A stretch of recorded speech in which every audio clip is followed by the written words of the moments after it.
What's going on, guys? My name's Jordan. I'm the owner of Chattanooga Protein, and today I want to talk about a method that's both quick and effective to losing weight. I used this method myself and I lost 60 pounds. Here's a photo of me before.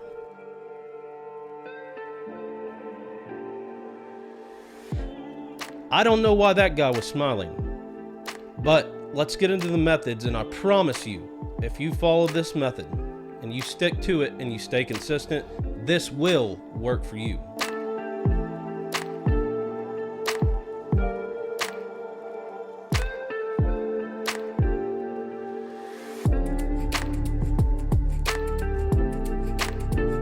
Real quick, before we get started, I will be giving away one free tub of Chattanooga Protein chocolate flavor to a new subscriber. So if that is something that you think you're interested in, make sure you hit subscribe to get in the pool of people that could potentially win this bottle.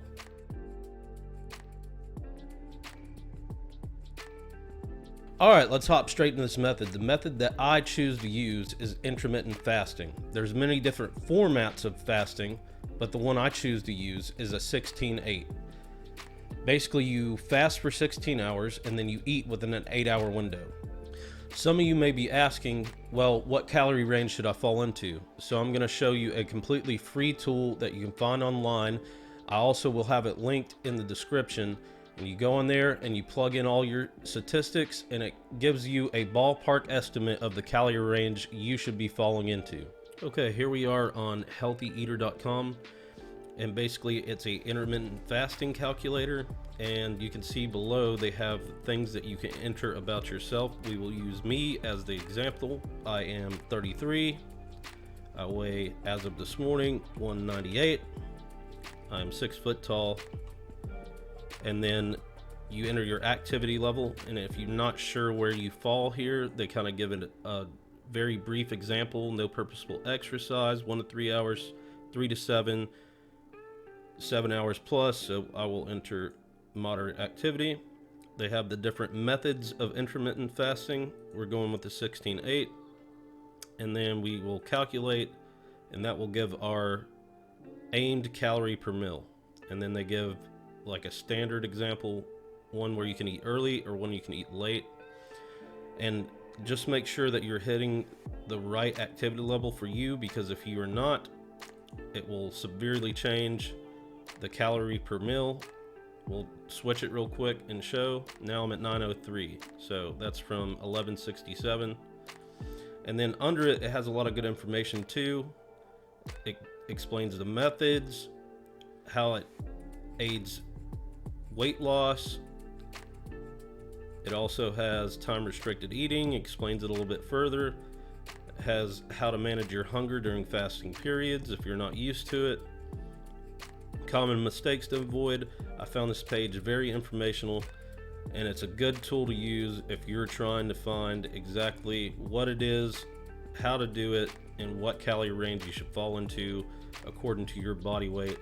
And it's a ballpark estimate, so you may have to adjust it slightly depending on what you do every day for a living or how much exercise you're getting. But like I said, very good free tool to use. Check it out. The link is down in the description.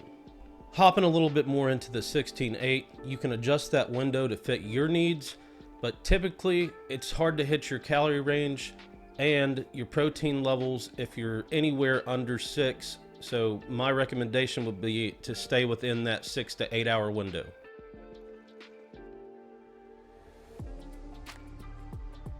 Next, I'd like to talk about consistency. It's the point at which most people fail, and usually is the reason why they don't get the results that they desire. So one trick that I have for you is I went to my cabinet and fridge and I removed everything that was unhealthy for me.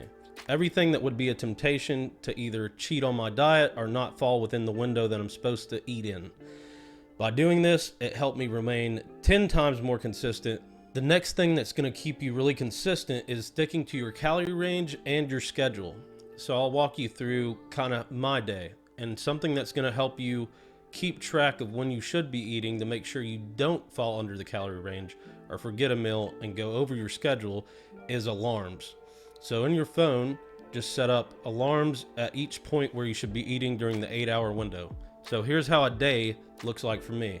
So I start off, my first alarm goes off, I have a protein shake. 2 hours after that, I'll have something like a grilled chicken salad with vegetables. 2 hours after that, another protein shake, and then I'll eat dinner to finish my window, and then I will start my fast. This next tip's more for the gym goer, but this is a generalized rule that applies to everybody regardless of what your goals are. That rule is you need 0.8 to 1 gram of protein per pound you weigh. Now this is going to help you maintain that muscle mass while you're going through this fasting process. One more tip that I'll give you to stay on track is something that worked for me really well, and that's meal prep. So what I choose to do is crock pot meals, because you can throw a bunch of stuff in a crock pot that is nutritionally healthy for you, and then have your lunches and dinners already prepared, which makes making the better decision and staying consistent a lot easier.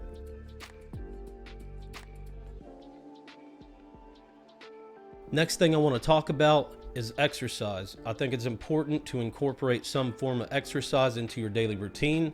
This is going to help move that process along and make your weight loss happen a lot faster. Now, if you find it hard to remain consistent on the fasting window while exercising, start small and then work your way up.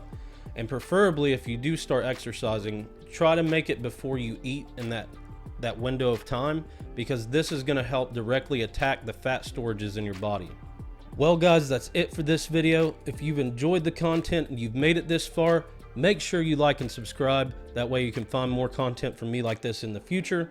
And by subscribing, you automatically get put in a giveaway to win a free bottle of Chattanooga Protein, which I will ship to your location. Again, I appreciate it, and I'll catch you in the next video.